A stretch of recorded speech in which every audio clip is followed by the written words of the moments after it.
24 gram natriy yodid va kalsiy bromid teng, ya'ni massalari teng keladi. Massa uluishlari teng degani massalari teng eritma natriy karbonat qo'shilgan. Shunda 1,5 gram cho'kma mana bu hosil bo'lgan. Bu 100 gram bo'ladigan bo'lsa, bu ham gram, bu ham gram.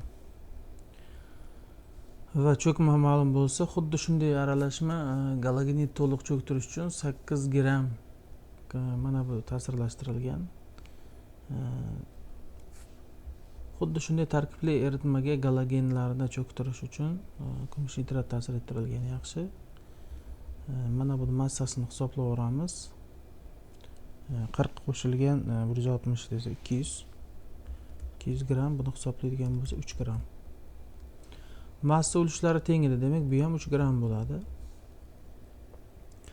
Savolda aytyapti, cho'ktirish uchun mana shular cho'ktirish uchun qancha kumush nitrat kerak bo'ladi deyapti. Natriy yodid va kalsiy bromid.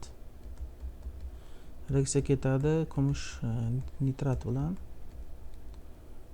Hisoblaymiz. Natriy yodid, natriy nitrat hosil qilsa, cho'kmamiz kumush yodid. Mana bu cho'kma. Bunisi bilan ham xuddi shunday narsa bo'ladi. Kumush nitratni yozib olamiz. Kalsiy nitrat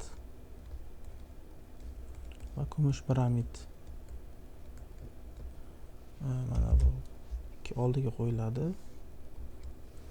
3 gram, bu 23 qo'shilgan 127, 150 gram bo'ladi ekan bu. Buni gramini hisoblaymiz endi 170, buni hisoblab olamiz. 3 ko'paygan 107, 3 ni ko'paytiramiz 170 ga, bo'lamiz 150 ga. 3,4 gram bo'ldi bu. Buni ham hisoblaymiz, bu ham 3 gram. Bu 200 gram edi, bu 340. Buni ham hisoblab olamiz. 3 ko'paygan 340 bo'lingan 200. 5,1.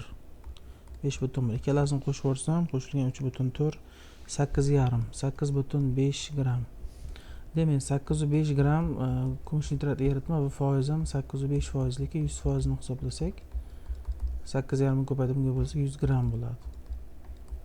100 gram. Javobimiz A bo'ladi.